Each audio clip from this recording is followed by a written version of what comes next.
Mishnah mentioned that if a alleged Sotah has certain schusim, certain merits, it helps her in various cases for different amounts of time, that she won't die right away, but it gets delayed. It's not that she's innocent, but she has schusim that are going to delay the punishment.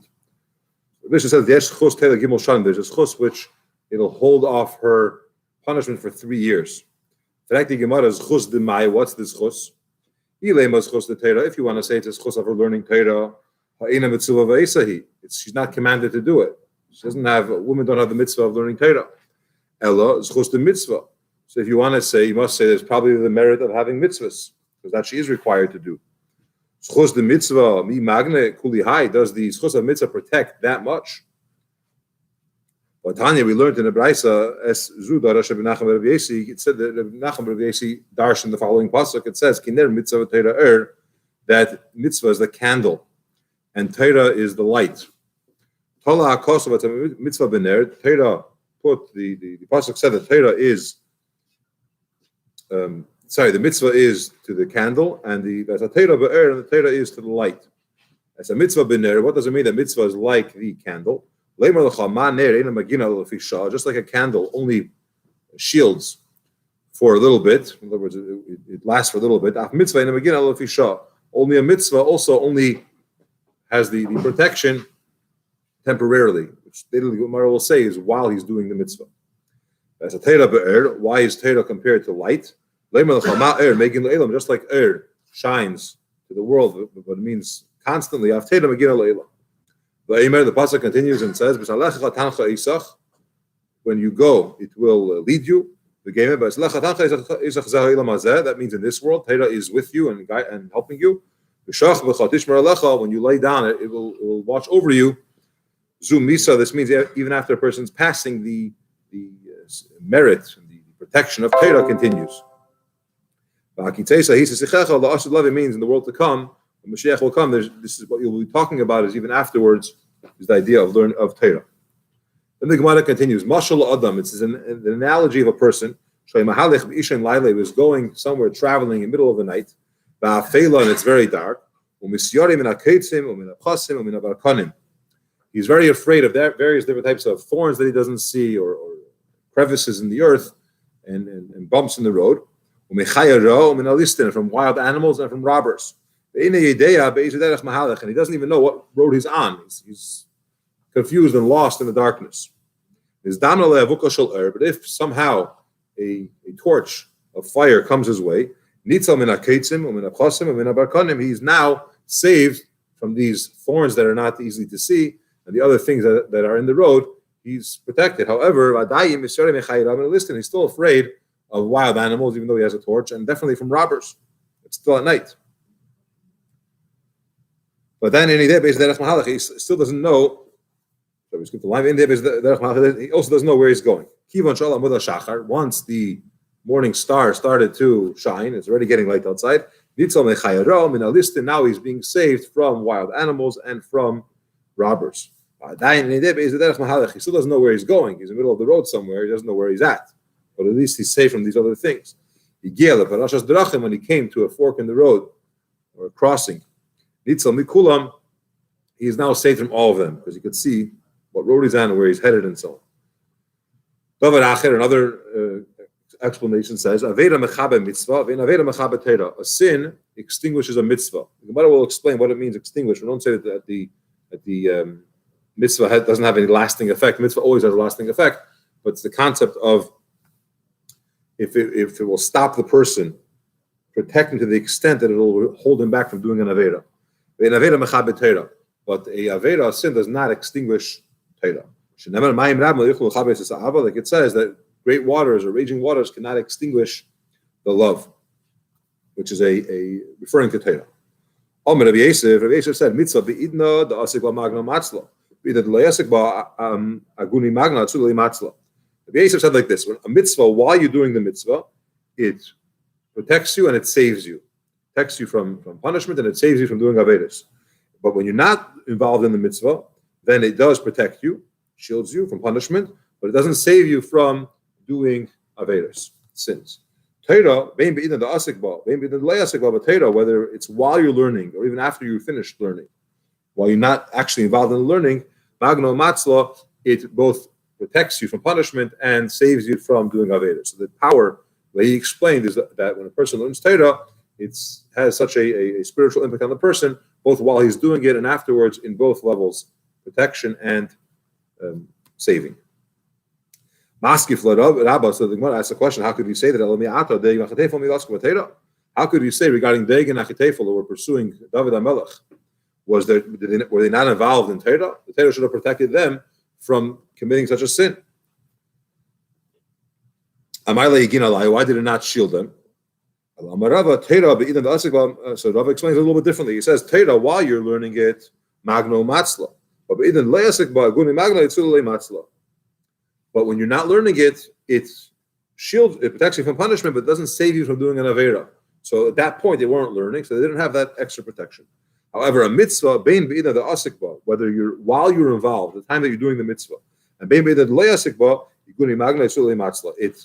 protects, but it doesn't save. So it shields, but it doesn't stop you from doing the avera. Ravina says another explanation. Ravina Amar le'elam is chus Torah. It's always the schos of Torah. Back to what we said about the woman, that she has a certain schos. What's the schos? So the truth is that it's a schos of Torah. But you said, how could she get rewarded for learning Torah? She has no command to learn Torah. It's true that she's not commanded to learn Torah. However, from the reward that they are reading Psukim, which means Chumash, and Mishnah, and everything that comes with it, she's helping her children go to school, she's seeing them off, and so on. There's a certain reward for that. It's not actually learning, but it's involved in Torah, and therefore there's a reward for that. And the women wait for their husbands until they come back from the Beis Medrash. They're learning, they wait for them. That also carries a certain reward. So Ravina says this is the merit that they have. Mila Pagon Ba'adayu. Does this thing not protect them or stand for them? And obviously, and Ravina says it does. This is the reward that they have. My parashas drachim. So we had an analogy. We said the torch, and we said the light. The torch would be the ner, and the light which is mitzvah, and the light. The analogy of its light outside would be the Torah. What is the crossing, the road crossing? It's a Talmud Chacham on the day of his passing, and he has the clarity of where he's at. It refers to a Talmud Chacham, and he has fear of heaven. Marzuta says it's referring to a Talmud Chacham who has learned it so well that he got it correctly, and this is actually the way the halacha is. Another explanation: Aveda extinguishes a mitzvah, but not Torah. Rabbi Menachem explained this pasuk as if he was there by Har Sinai with such clarity. And others say that and others say he explained the question that we had on Doeg and Achitefel the following way. David,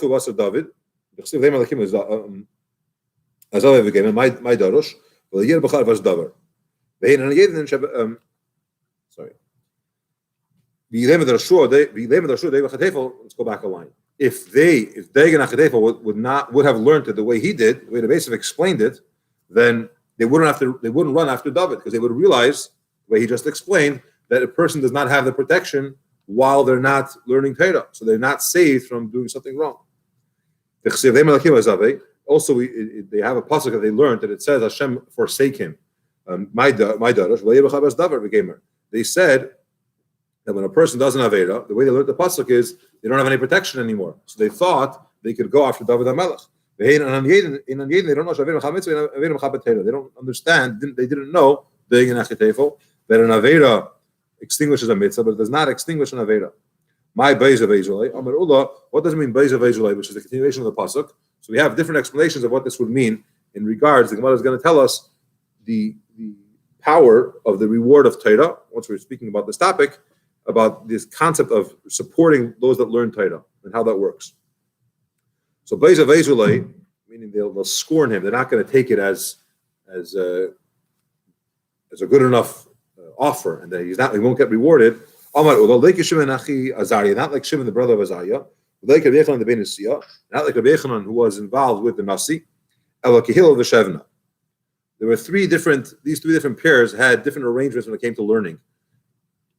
We know that Shimon had a deal with his brother Azariah that was giving him, or he was called his brother, that he was giving him support so he could learn Torah. And Rabbi Yechanan had with Ben Nasiya, Rabbi Yechanan would support. In these cases, it was in advance. But by Hillel v'Shevna, the Chiyas of Hillel v'Shevna Achi Havu, because Rabbi explained that Hillel and Shevna were brothers. Hillel Asik b'Torah, Shevna Avad Iska. Hillel was involved learning Torah, and his brother Shevna was involved in business. The Seif at the end, Amarlei Ton Nare v'Liflik. Let's get together. In other words, let's join forces, and we'll divide the reward. At some point in his life, he said, "Listen, you're learning, I'm working. I'll pay you, and you'll get half my money. I'll get half your reward for learning Torah."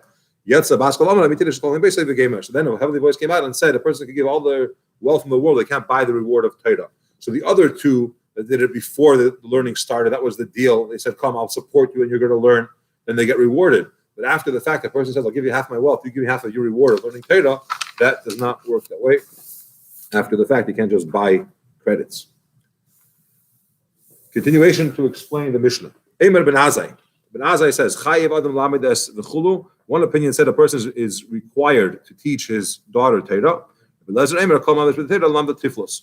Lezer said, he argued and he said, if he teaches his daughter Torah, he's as if he's teaching her or leading her to do inappropriate things. In fact, the Gemara Tiflos Sokadanach, you think it's literally Tiflos. It's not teaching her bad. It says if he taught her inappropriate stuff.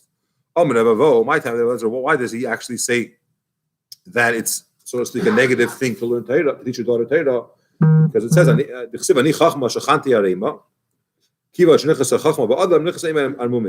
in Mishlei says that I'm chachma, and it says arma, which is the idea of sly or cunningness, and the Rabbi learned that once a person has wisdom, together with the wisdom, it's a package deal. There's a little cunningness or the ability to be somewhat sly comes there, and you have to be careful not to abuse it. What do the Rabbanan do with this word chachma? So seemingly it applies to Torah, the way he learned it. They're going to use the word chachma for the teaching of Rabbi Yosef Chanina. Torah, the words of Torah won't last unless a person stays. It means naked from anything else and devotes himself completely to Torah. But if it's a side gig, so to speak, and it doesn't have the priority to it, then it doesn't last. Rabbi says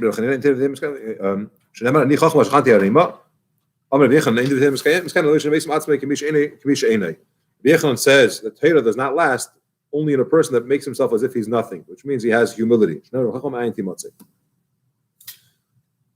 Next piece. We brought in the Mishnah before that a woman would rather have the relationship, have less food, so to speak, one kav, and a relationship as opposed to 9 kavim and no relationship. By Kalmar, what's the Gemara saying? What's the Mishnah saying? So he explains that she'd rather have 1 kav in the relationship than 9 and abstinence. We said 3 different categories of people, and one of them was a chassid sheita. Gemara says, what's a chassid sheita? He's passing by and he sees that a woman is drowning in the river. The Omar and this supposedly pious person says, it's not the appropriate way for me to look at her, so I can't help her. That's I can't save her. So she drowns. There's a discussion in the first of why is it called the Sheita? It should be called the Rasha, let her drown. What does it mean, Rasha Adam? The second one was a Rasha Adam. What's a Rasha Adam? It's someone that tells the judge his side of the story before the opposing party arrives. And now the judge can't be impartial, and it's delicious. Bavo says, what's a Rasha Adam? It's someone that gives a poor person. There's certain gifts or allowances that a poor person gets in the times of the Beis HaMikdash. The leket shicha peya, the Gemara will explain, in certain parts of the field that any poor person could come and take. What's the category? What's his financial situation that allows him to take it? It's up until Masayim Zuz, 200 Zuz. So it's a case where a person has 199, And this Rasha comes along and he says, I'm going to give you some charity. And he gives him exactly the amount that now he's not poor anymore. He's above the poverty line. But he didn't give him much. Because technically he could give him a whole bag of money and he would be able to take it. So if he's going to help him and take him out of that situation, he should do more. What it says, is it? Well, thank you. 199. So that'll anything above that he can't take tzedakah. Thank you. Anyone that has 200 zuz, he shouldn't take leket, shicha and peah, the different gifts that or allowances that he gets from the field, the and the tithing that goes to a poor person. If